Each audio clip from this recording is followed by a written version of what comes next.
दोस्तों, भारत में रहने वाले प्रत्येक व्यक्ति को एक चीज बहुत पसंद होती है और वो है म्यूजिक। हर किसी ना किसी को हर किसी ना किसी टाइप का सॉन्ग पसंद होता है। जैसे हमें और आपको जुबिन नौटियाल के गाने पसंद है।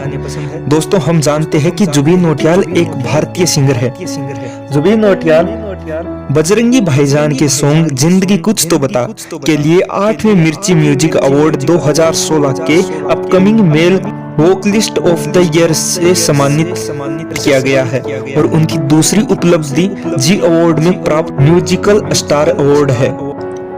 अपने करियर की शुरुआत में उन्होंने हिंदी फिल्मों के लिए कई हिट गानों सहित कई गाने गाए। उन्होंने विभिन्न भारतीय भाषाओं में फिल्मों के लिए गाने भी रिकॉर्ड किए हैं। तो चलिए दोस्तों, हमारे फेवरेट सिंगर की कहानी हम शुरू से जानते हैं। दोस्तों, इस कहानी की शुरुआत 14 जून 1989 को हुई, जब देहरादून उत्तराखंड में जुबिन नौटियाल का जन्म हुआ। उनके पिता राम शरण नौटियाल, जो उत्तराखंड में एक बिजनेसमैन और पॉलिटिशियन है, और उनकी मां नीना नौटियाल, जो बिजनेस भी करती है और होम मेकर भी है। जुबिन नौटियाल के घर में वैसे तो कोई सिंगर नहीं है, पर सॉन्ग सुनने का शौक सबको था। जुबिन नौटियाल ने सबसे पहले अपने पिता को गाना गाते और गुनगुनाते देख 4-5 साल की उम्र में ही गाने गाना शुरू कर दिए थे। उन्होंने बहुत छोटी उम्र में ही सोच लिया था कि मेरा जन्म सिंगर बनने के लिए हुआ है, और उन्होंने जो अपनी लाइफ में पहला सॉन्ग सुना था वो था एक प्यार का नगमा है। वो भी उनके पिताजी ने अपनी गोद में बैठाकर सुनाया था। जुबिन अपनी स्कूली शिक्षा 8वीं कक्षा तक सेंट जोसेफ एकेडमी देहरादून से की। इसके बाद उन्होंने वेलहम बॉयज स्कूल देहरादून में अपनी स्कूली शिक्षा जारी रखी और स्कूल में भी म्यूजिक पर बहुत ज्यादा फोकस रहा। 10th और 12th दोनों में म्यूजिक एज सब्जेक्ट चूज किया था उन्होंने। यहाँ तक कि कॉलेज में भी म्यूजिक ही लिया था।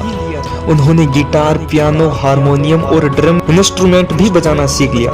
18 साल की उम्र तक जुबिन अपने शहर देहरादून में एक सिंगर के रूप में जाने जाते थे। वो कहते हैं कि मुझे स्टार वाली फीलिंग आती थी। उन्होंने कई लाइव परफॉर्मेंस भी किया और कई चैरिटी को अपना सपोर्ट भी दिया। अपनी स्कूलिंग पूरी करने के बाद वह 2007 में मुंबई चले गए और मिठीबाई कॉलेज ज्वाइन कर लिया, और उन्होंने म्यूजिक में ट्रेनिंग जारी रखी और बॉलीवुड मूवीज के म्यूजिक परिदृश्य का पता लगाया। इस दौरान उनकी मुलाकात AR रहमान जी से हुई। रहमान जी के पास टाइम कम होने की वजह से उन्होंने 5 मिनट टाइम निकालकर जुबिन को दिया। अब जुबिन को जो कुछ भी करके दिखाना था वो 5 मिनट के अंदर अंदर करके दिखाना था। जुबिन ने AR रहमान जी को एक गाना सुनाया और AR रहमान जी ने उनको सजेस्ट किया कि तुम्हारी आवाज बहुत अच्छी है और यूनिक है, लेकिन बॉलीवुड म्यूजिक इंडस्ट्री में काम करने से पहले कुछ और वर्षों तक अपनी आवाज पर काम करो। और जुबिन AR रहमान जी की सलाह मानकर वह वापस अपने शहर देहरादून चले गए और अपनी स्कूल की टीचर श्रीमती वंदना श्रीवास्तव के अंडर ट्रेनिंग जारी रखी।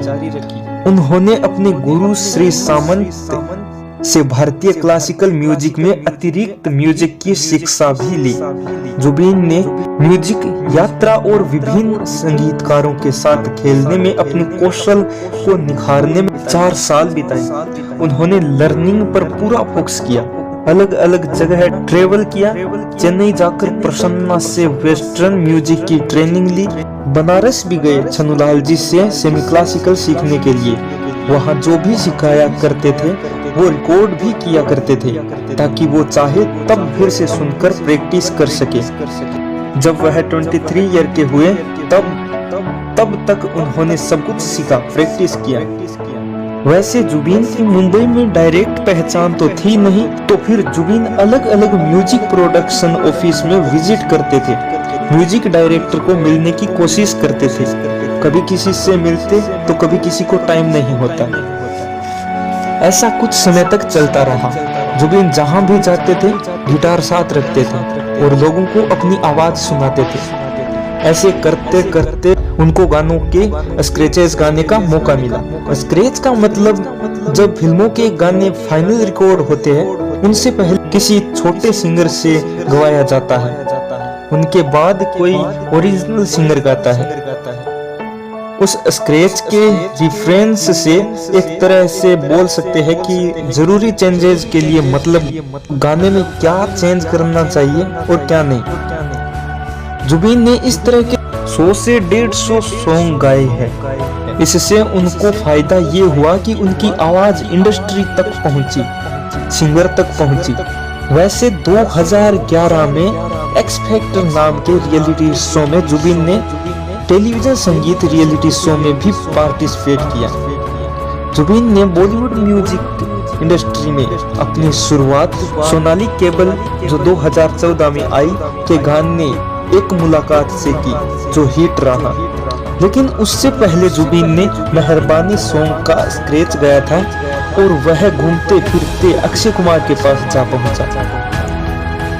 अक्षय कुमार को जुबीन की आवाज और वो गाना इतना अच्छा लगा कि उन्होंने कहा कि गाना भी यही चाहिए और सिंगर भी यही चाहिए। और जुबीन को ये पहला सॉन्ग मिला, लेकिन उससे पहले रिलीज हुआ एक मुलाकात और उसके बाद शौकीन मूवी में मेहरबानी सॉन्ग, और ये भी सुपर हिट सॉन्ग था। और फिर इंडस्ट्री में बातें होने लगी कि अरिजीत सिंह और आतिफ असलम की क्वालिटी वाली आवाज आ चुकी है। और उसके बाद तो आप जानते ही है उनकी आवाज में गानों की लाइन लग गई। 2019 में उन्होंने कबीर सिंह मूवी से तुझे कितना चाहे और हम और मर जावा से तुम ही आना ट्रैक जारी किया। जुबीन नौटियाल और संगीतकार मिथुन ने फिर से तो आए हम के लिए टीम बनाई। जुबीन नौटियाल ने तुलसी कुमार के साथ एक नया गीत मैं जिस दिन भुला दूं जारी किया, और हाल ही में उनका नया सॉन्ग लुट गए इमरान हाशमी और युक्ति थरेजा के साथ, जो YouTube पर 500 मिलियन से अधिक बार देखा जा चुका है। आपको जुबीन नौटियाल का कौन सा गाना पसंद है कमेंट करके जरूर बताएं। Thanks for watching this video. Thank you.